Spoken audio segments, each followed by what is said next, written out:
Hello, hello.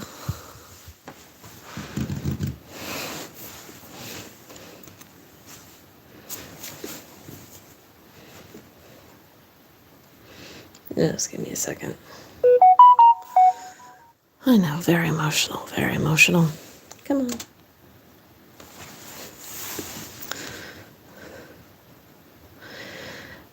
We're a few minutes out, but that's okay. Welcome back to another poor reading of old books. We are continuing with the Matter of Mayhem, book 3 of the series. And we are starting with... here we go.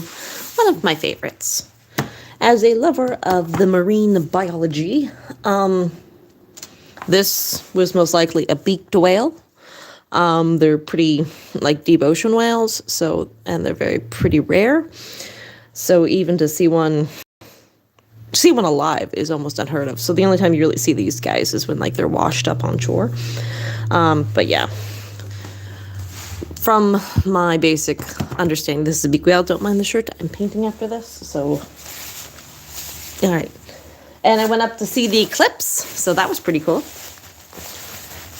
Nothing like 14 hours in the car for 3 minutes, but it was worth it. Totality was so worth the drive. All right, let's begin another episode of Poor Reading Old Stories. Bad reading of old stories. Sea monster found on Fish Island, Clark's Harbour area, 1934. It started off like any ordinary Friday evening on Fish Island, Clark's Harbour. But the events that occurred on that peculiar evening in 1934 were probably unlike any other experienced by the residents. A strange fish came ashore on this odd night. It resembled a whale. It was 31 feet long and weighed about 6 to 7 tons. The blowhole in the top of the head was well out on the nose, with the eyes back on its head, about 6 feet. The lower jaw was about 4 feet long and about a foot wide, with one row of teeth. The teeth were about 3 inches long and rather blunt. The upper jaw had sockets for the teeth for the lower jaw to fit into. The head was very large, rose to about 6 feet from the nose, then gradually sloped off. The tail was 7 feet across and was shaped like a mackerel. The color appeared to be completely black, and it had no fin on the back, but 2 long flipper-like scales, but 2 long flipper-like a scale. Two long flipper-like a scale. Okay, that didn't make no sense. One on each side. A description of the beast was to be sent to the biology station in Halifax for identification. Hundreds of sightseers from this town and other parts of the island visited Fish Island that Sunday and viewed the unknown monster of the deep. So it couldn't have been a sunfish. Double drowning near Digby. It was a sad day in Digby County when 2 hunters died after the canoe toppled into the water of Grand Lake near Weymouth in mid-October 1932. The incident occurred when one of the men capsized the unstable canoe as he reached for a rifle after spotting a moose near the shore.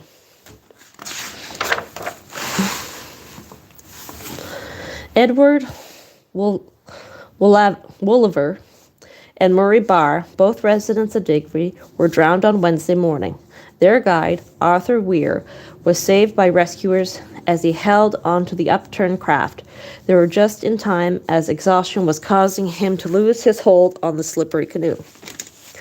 On Wednesday night, the body of Wolliver was recovered from the water and was taken to the camp at Grand Lake, deep in the woods, 10 miles from the highway. This was their destination when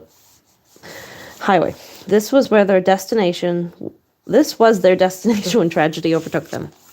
Barr, who upset the canoe when he reached for the rifle in the bow of the boat, was regarded as an expert swimmer, but disappeared immediately after being plunged into the water. His body was not found. While full details of the double drowning were not available due to the lack of communication with those at scene, it is known that a hunting party consisting of Wolliver, Barr, Lee Peck and Benjamin Weber, all from Digby, and Weir of Weymouth went into the woods Sunday night and reached their camp on Grand Lake after traveling for over several miles of almost impassable wooden road. On Monday morning, Barr, Wolliver, and Reed started to cross the lake in a canoe. Near the shore, Wolliver, the guide, sighted the moose, but said nothing, fearing that in the excitement the canoe might be overturned. They paddled on. Then Barr saw the animal and reached for a rifle. Immediately the craft capsized. Wolliver and Weir managed to grab at the canoe, which continued to turn over in the water, but Barr remained unfound. Both Wolliver and Weir shouted for help, and the long battle to keep afloat began.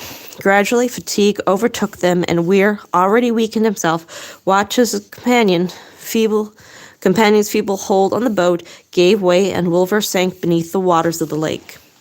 Meanwhile, Lee Peck had heard the frantic cries of the two men and hurried to their aid, accompanied by Weber. Finding an old punt filled with water, they emptied it and started out for the spot where Weir was fighting in a losing battle. They reached him just as he was about to give up. A telephone message was relayed to Weymouth and Digby via Digby County Power Board plant at Sisebou Falls, and search parties were organized. Some 200 entered the woods to assist. Among them were Corporal Hetherington and Constable Snow of the RCMP, who took charge of Wolhave's body. From all reports, the body of Barr and Wolliver were never found. What? I thought they said they were found. I'm confused. I thought we got Wolliver, but we never found Barr.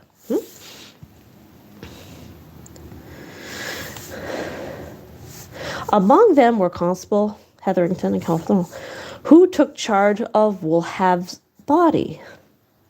Oh, there's an H. There's two different names. Wolliver was never found. The whereabouts or final resting place is still a mystery to this day.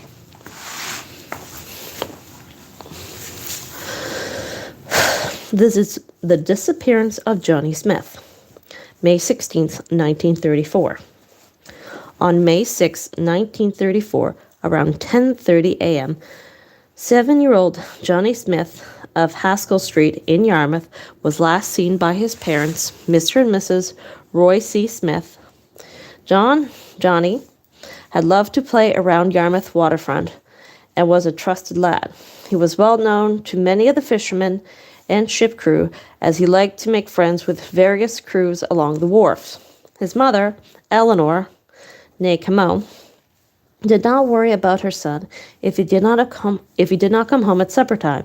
He often ate with the fishermen and the crew aboard the boats.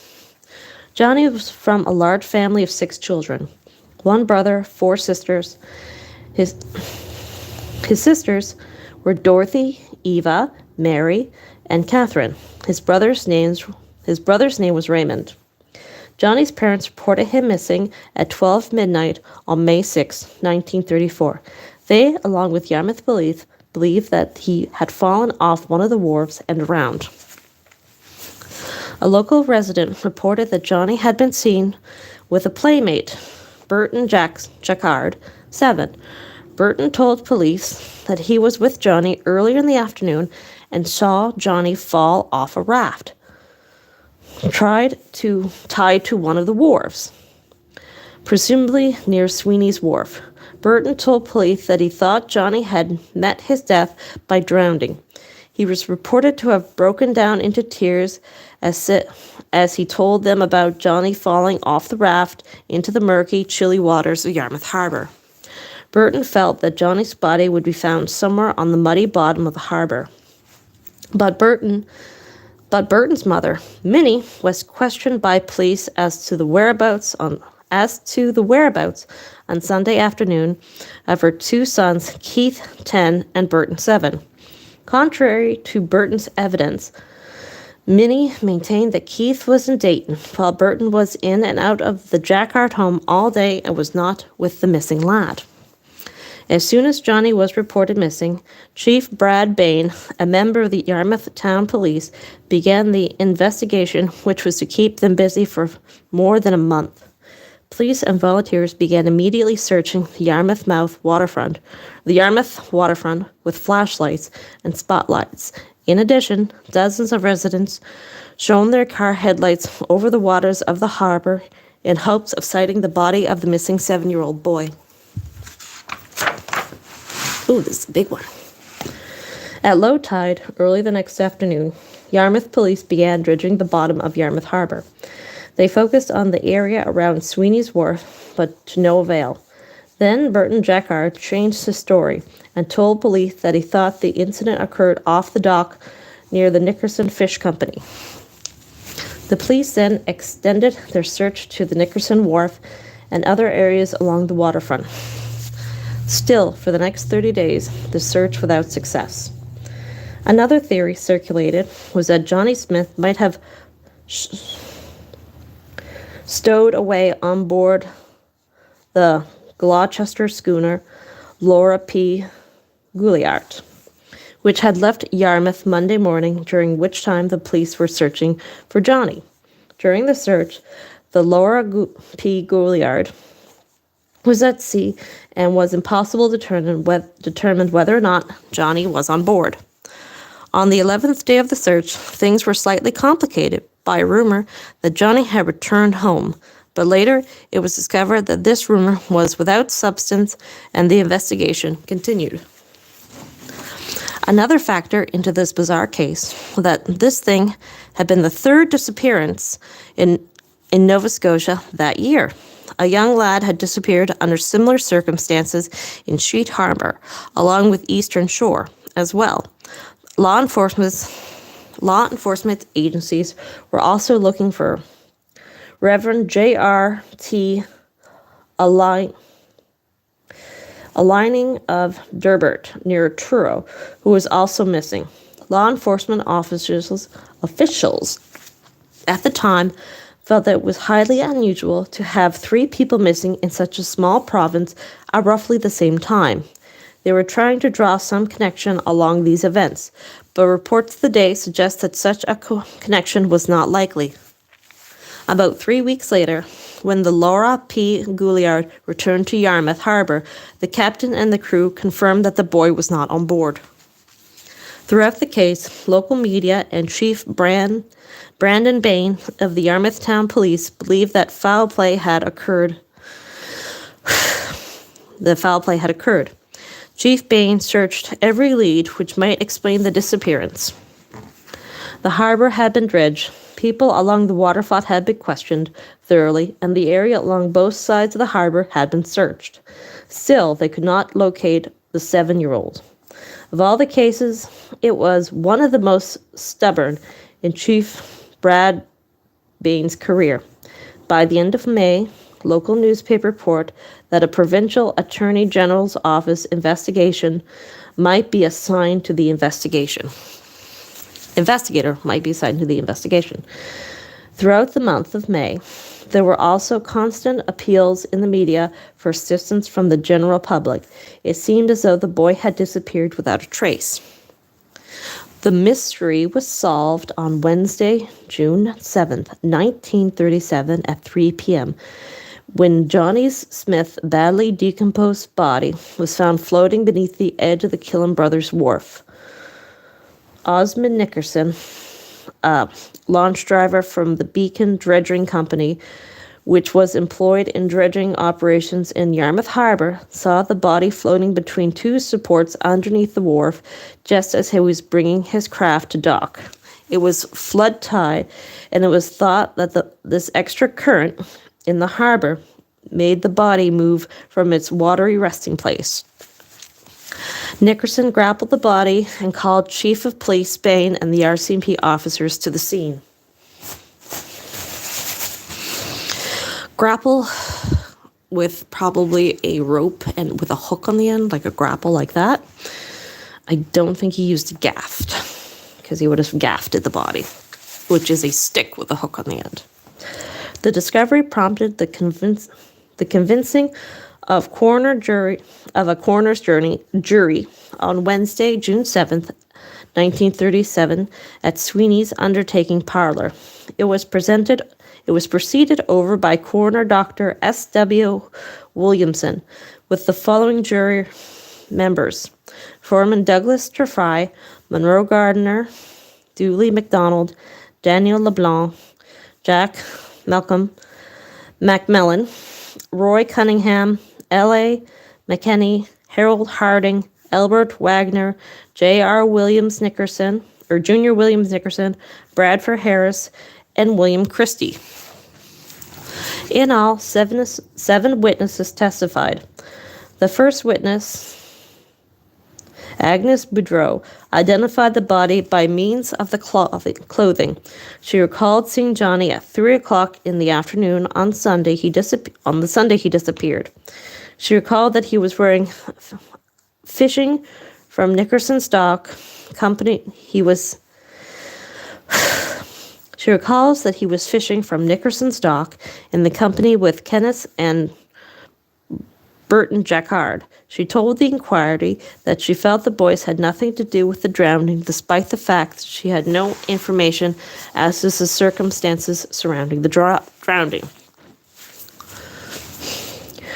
Dorothy Smith, Johnnie's 16-year-old sister, gave added credibility to the foul play theory of Chief Brad Bain when she told of Johnnie having been pushed into the harbour on another occasion by Keith Jacquard.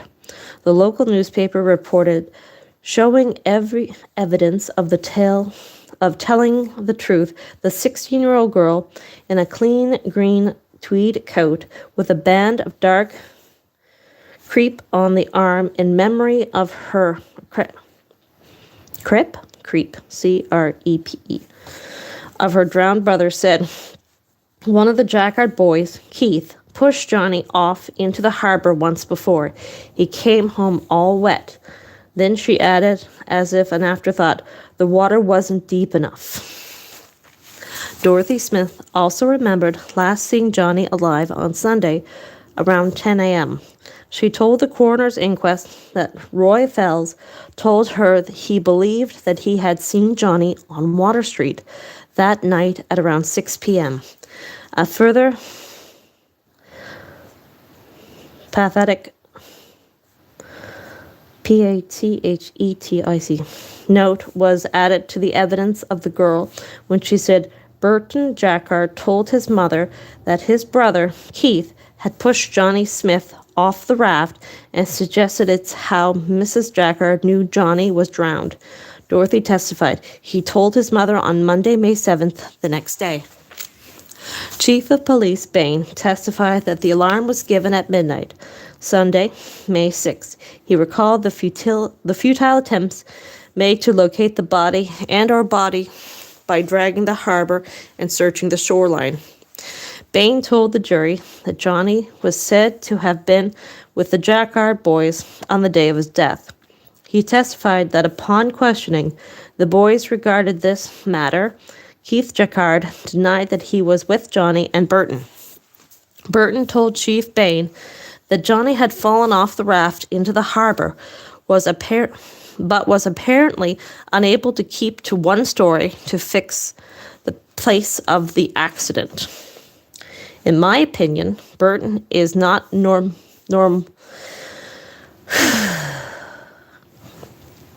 my opinion, Burton is not normally mentally, the chief told the coroner's jury. Chief Bain said that Burton kept changing his story. Burton first told him that Johnnie had fallen overboard from a dory while boarding a rum runner at Nickerson's Pier. Then he told Chief Bain that he and Keith were driven out of a boat at Lewis Wharf by its owner on the same night as they disappeared. Bain stated that he had received reports that Johnnie Smith had had his supper the night of May 6th on board the Gloucester schooner Laura P. Gouliard. Another witness, Mrs. Minnie Jacquard's mother of the Jacquard boys, testified as to the whereabouts of the boys during the day, but failed to account for them at any time they were allegedly seen by other witnesses. Keith Jacquard, 10 years old, and and a grade 3 student denied fishing off Nickerson's Wharf with Johnnie on Sunday, May 6th. As well, Keith also denied being in a dory that night.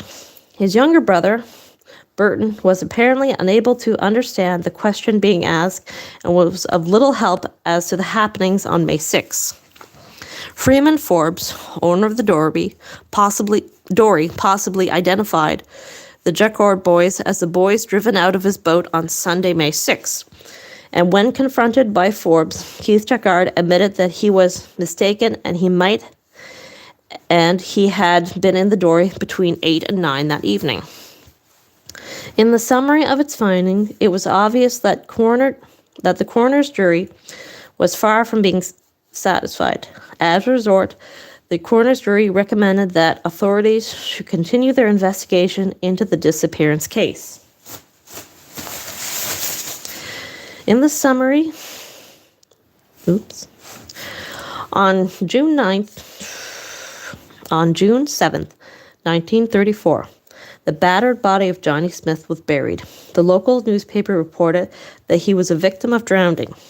The funeral was under the direction of Reverend W.J. Lawn, L-A-I-N.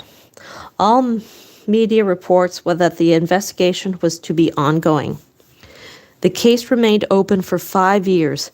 To date, it has not been clearly established beyond a shadow of a doubt exactly how Johnnie Smith met his death on Sunday, May 6. Obviously, the Jacquard boys knew more about the event that evening than they came out in the inquiry, but no charges were ever laid.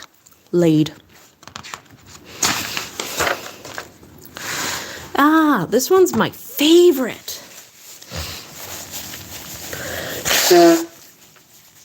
I went to a play.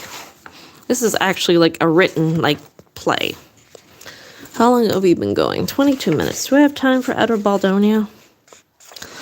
We can Kingdom of Outer Baldonia. Or is it the Principality of Outer Baldonia?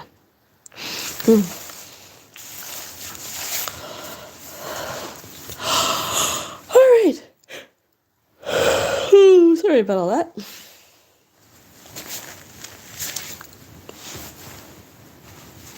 Okay, this will be the last one for today's reading. The Kingdom of Outer Baldonia. Most people are quick to label Yarmouth County a somewhat less than exciting place. The same people would also be surprised to know that Yarmouth County was once the site of worldwide attention and home to royalty. The cause of all this excitement? The combination of a small island in the Tuscan River, known as Outer Baldy to locals, and a Reith Washington lawyer who touched off what was to become an international incident. Our resident royal was Russell Rex, the first Prince of Princes, his liege lord, first Prince of Outer Baldonia, otherwise known as Russell M. His kingdom consisted of a small 3-acre island known as Outer Bald Tuscan Island. Arundel was a Washington, D.C. businessman who worked for Long Island Pepsi Cola Company and owned an estate of respectable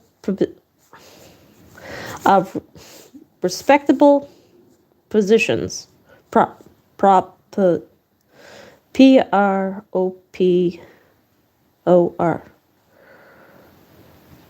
I don't know what that word is.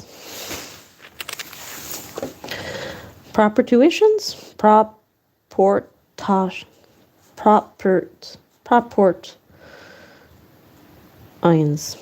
Proportions? Maybe. In the fox hunting section around Warrington, Virginia. It was his great love of game fishing that brought him to Nova Scotia's Soldiers Rip, a famous bit of tuna water, which is located 13 miles south of Wedgeport.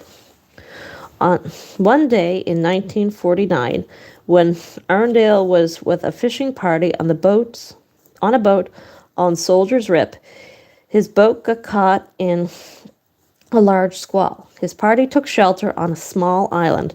The island consisted of 3 treeless acres, which were covered with guano, and the only inhabitants, aside from the birds, were about 50 sheep. Arundel decided he wanted this island for a fishing club, and he bought it from the unbelieving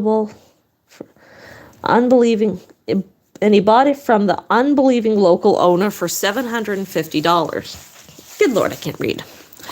Arundel returned to Washington with the deed in his pocket and began to create a principality, the Principality of Outer Baldonia. His first step was to unanimously elect himself Prince of Princes. His second step was to appoint tax attorney Hugh Savory, his prime regent, minister of state, and ambassador to the United States.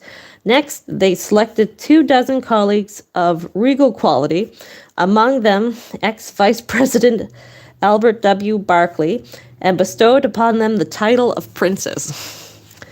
The skipper of the boat on that fateful day in 1949, Elson Boudreau, was named Chancellor. From the rank of the Nova Scotia Guide Association, they chose 69 to become 8-star admirals in the Outer Baldonia Navy and 1 to become the 9th-star admiral. He made these appointments with letters bearing a coat of arms, that of a tuna and a lobster, flanking one of the principality's wild sheep. And he authenticated the letter with the Great Seal of Outer Baldonia. That's a seal of Outer Baldonia. We actually have a currency, too. Yep. Arundel also bestowed the title on his Washington secretary, Florence McGillness. She was named Princess. Although women were strictly banned from setting foot on Baldonia, a civil war was almost created over the issue of women in Baldonia.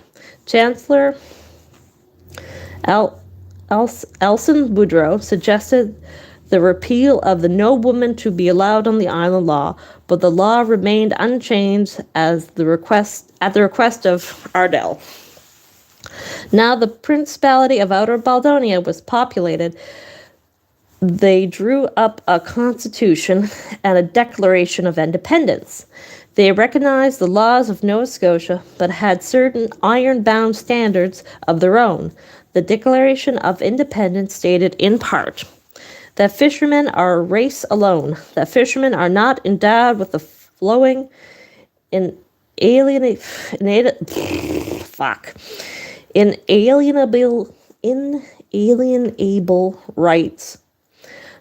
The right to lie and be believed, the right of freedom from question, nagging, shaving, interruption, women, taxes, politics, war, monologues, care, and inhibitions, the right to applause, vanity, flattery, praise, self-inflation, the right to swear, lie, drink, gamble, and silence, the right to be noisy, boisterous, quiet, pensive, expressive, and hilarious, the right to choose company, and the right to be alone, the right to sleep all day and stay up all night. Baldonia soon had its own monetary system based on the tunard, stamps and a coat of arms, a flag, and a passport. They refused to recognize the Georgian calendar. They substituted OB, Outer Baldonia, for AD and founded the year, and the founding year became OB1. Prince Russell's next move was to provide a castle for Baldonia. He commissioned his 9-star admiral to supervise the project, assisted by a group of 8-star ranks. By 1950, the 20 by 30-foot beachstone castle was finished at the cost of $3,000. It consisted of a royal stocked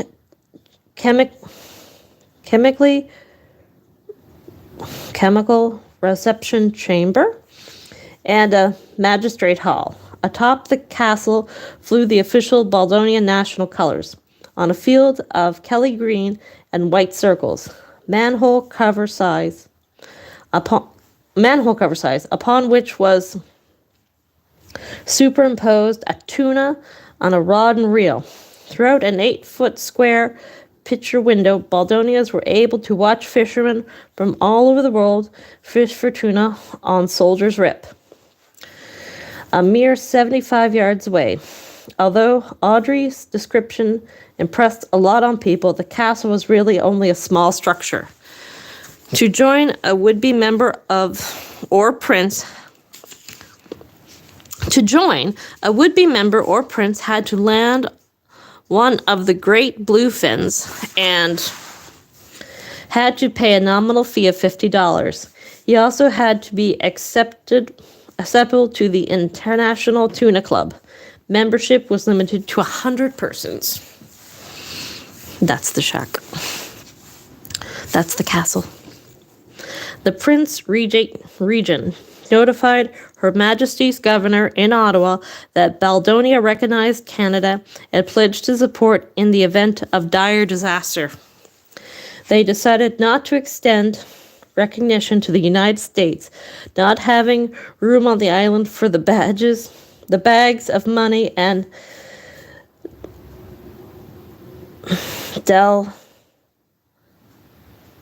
I could never read. This has just gotten worse over the years. Room on the island for the bags of money and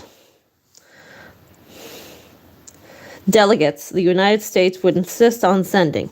They did, however, place an embassy list in the Washington telephone directory. The embassy was actually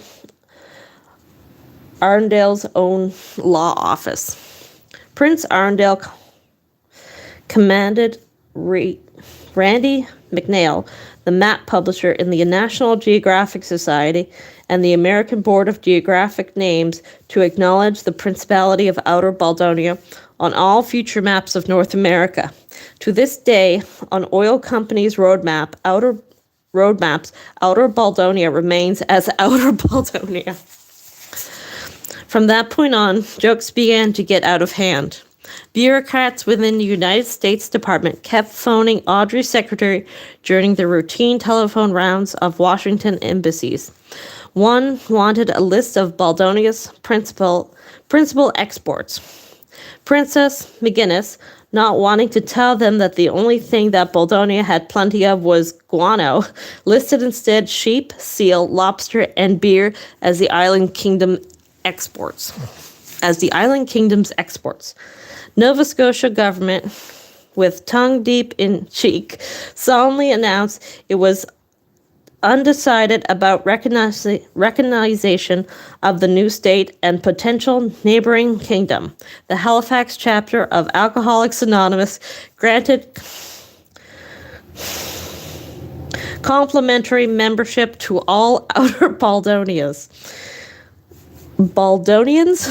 and an honor of the Baldonians appreciated but believed they did not merit. Canadian newspapers began to play around with hot news flashes from Outer Baldonia as the foreign press picked up on some Baldonian yarn as well. But somewhere in translation, Outer Baldonia stopped being an inside joke and joined the Cold War between the United States and the Union of the Soviet Republic. The story of Outer Baldonia appeared in German publications Industrial Striker in 1952. Industry Striker, I think, had readers in Moscow. One day, the Moscow Literary Gazette, which was not known for its appreciation of North American humor, launched a furious attack on Russell Audriel as a typical imperialist businessman and future Führer of Baldonia. The Moscow Literature Gazette wondered seriously if Prince Audriel A-R-U-N, Audrindle, had not researched the completest degree of savagery. Had not reached the completest degree of savagery. The Moscow Literary Gazette's Baldonia author was L. Charnley, believed to be a woman. What really upset her about Outer Baldonia was its declaration of independence from time immemorial. L. Charnley reported, peaceful Baldonian fishermen had lived out their simple, honest lives, and thank God their tuna was not a strategic material and their homeland was too small to serve as a United States military base. Then the hateful Audrindle arrived and set himself the aim of turning his subjects into savages. Yeah, the sheep. Okay? The master of Baldonia granted his subjects the unrestricted right to tell lies, to be rude, the right not to answer questions, the freedom to go unshaven, in a word, the right not to adhere to the ethics and moral laws which has been established by mankind. Oh, the Russians can ruin everything, can't they? Baldonia launched a stern protest with the Soviet Union and made no secrets of its alliance with the powerful naval force of the Armsdale Yacht Club in Halifax. It then invited L. Charney to attend its next tuna tournament and thereby agreed to violate its own constitutional ban against women. Getting out of Russia will be her own problem, Baldonia announced, but the Soviet Union ignored Baldonia's protests and L. Charney ignored its invitation. Over the next few years, there was not as much tuna off Soldier's Rip as had been the case for nearly in the early 1950s. Fewer and fewer fishermen came into the area. During the late 50s and early 60s, the kingdom of Outer Baldonia was no longer the darling of the media. Audrindle was no longer an annual visitor. He made regular visits to the area. The novelty of Outer Baldonia had worn off. In December 1973, Russell Ardell sold Outer Baltuscan Island to the Natural Conservancy, a non-profit organization. A short time later, the island was sold again, this time to Nova Scotia owners. The Principality of Outer Baldonia is now for the birds, literally. The island now belongs to Nova Scotia Bird Society. It is a sanctuary for the rare russet tern, common tern, and Arctic tern. The black guillemot, leech's petrel, and the black swallow. The Bird Society also owns 3 other islands of the Tuscan group, immediately to the north of Outer Baltuscan. The island, the castle, still stands today. It is now a cold-weathered shelter for the island's native inhabitants, the sheep. The windows are gone, and are the doors and the furnishings. The beach stone still holds together in spite of the harsh winds so common in the areas of Soldier's Rip. Russell Ardell died in late 1970s. His widow still lives in the United States, and in her attic is the Great Seal, the national colors, the stamp, and the coins of what was once the great kingdom of Outer Baldonia. I did see the play. Apparently, he only spent one night on the island itself. It was too, and I quote, too goddamn cold. I guess they did more research after this. They actually declared war on Russia. And they considered themselves the victors of the war on Russia because Russia never showed up to fight. Yeah, so that's like the island, and that's all there is to it. Just that little bitty right there. But yeah, there was a play at the local theater on this, and it was, my God, it was fucking hilarious. And I really hope they turn it into a movie, because it was a good one. All right, I think that's going to be it for today. A little bit to get back into it. And we'll start off the next one with The Sinking of the Wizard. But that is for another day. And anyway, I thank you for stopping by if you did. My apologies for my inability to read, but that's why we're here. And I will see you in the next one. Bye-bye.